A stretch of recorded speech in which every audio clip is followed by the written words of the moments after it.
लालपुर पांडेपुर थाना प्रभारी उप निरीक्षक प्रभाकर सिंह के द्वारा क्षेत्र में चेकिंग संदिग्ध व्यक्ति वाहन की तलाश वांछित वारंटी के दौरान मुखबिर सूचना के आधार पर मुकदमा में संबंधित 3 अभियुक्तों को गिरफ्तार किया गया है, जिसमें एक का नाम करण कुमार गौड़ पुत्र स्वर्गीय केदारनाथ निवासी तारापुर बताया जा रहा है और दूसरे का नाम विक्की बेनवंशी बताया जा रहा है और तीसरे का नाम अनुज चौहान बताया जा रहा है।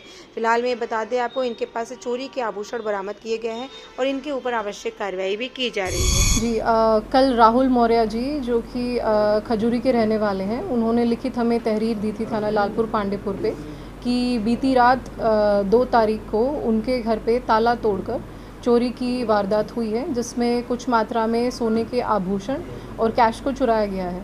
इसी पर मुकदमा संख्या 207/25 पंजीकृत हुई लालपुर पांडेपुर थाने पे और इसी के उपरांत हमने 2 टीमों का गठन किया जिन्होंने तमाम सीसीटीवी कैमरास और बाकी सर्विलांस के आधार पे तीनों चोरों के बारे में जानकारी प्राप्त की।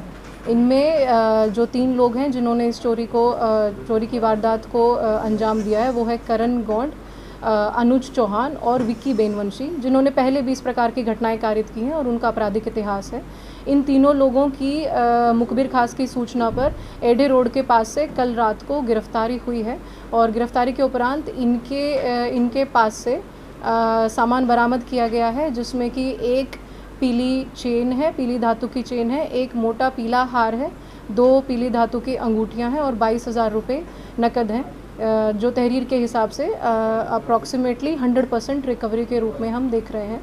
और ये प्रशंसनीय कार्य है थाना लालपुर पांडेपुर पुलिस का और डीसीपी सर द्वारा इसमें उन्हें पुरस्कृत भी किया जाए। लगभग कितने का माल बरामद हुआ?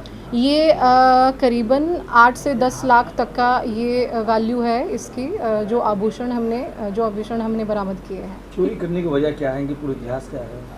जी, ये जो तीनों लोग हैं, इनकी हालांकि कम उम्र है, 18 से 19 वर्ष के ये लोग हैं। ये पहले भी इसी प्रकार चोरी की घटनाएं करते रहे हैं, चोरी और छिनैती। और इनके ऊपर जो विक्की बेनवंशी हैं, इनके ऊपर भी 2 मामले पहले से लालपुर पांडेपुर में पंजीकृत हैं और जो करण गौड़ हैं उन पे एक लंका थाने में और एक चोलापुर में मुकदमा पंजीकृत है।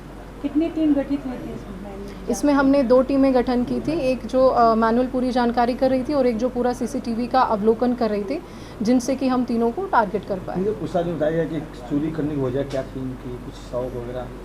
देखिए, ये कम उम्र के लोग हैं और चोरी करने के बाद उसका सारा पैसा ऐसे मौज मस्ती में खर्च करके कई बार जेल भी गए हैं, परंतु जेल से निकल के फिर इस प्रकार की घटनाएं का कारित करते हैं। हैबिचुअल है ये सब चोरी? जी, ये हैबिचुअल है। और एक करण का तो भाई भी पकड़ा गया था मुठभेड़ में मंडवाड़ी में।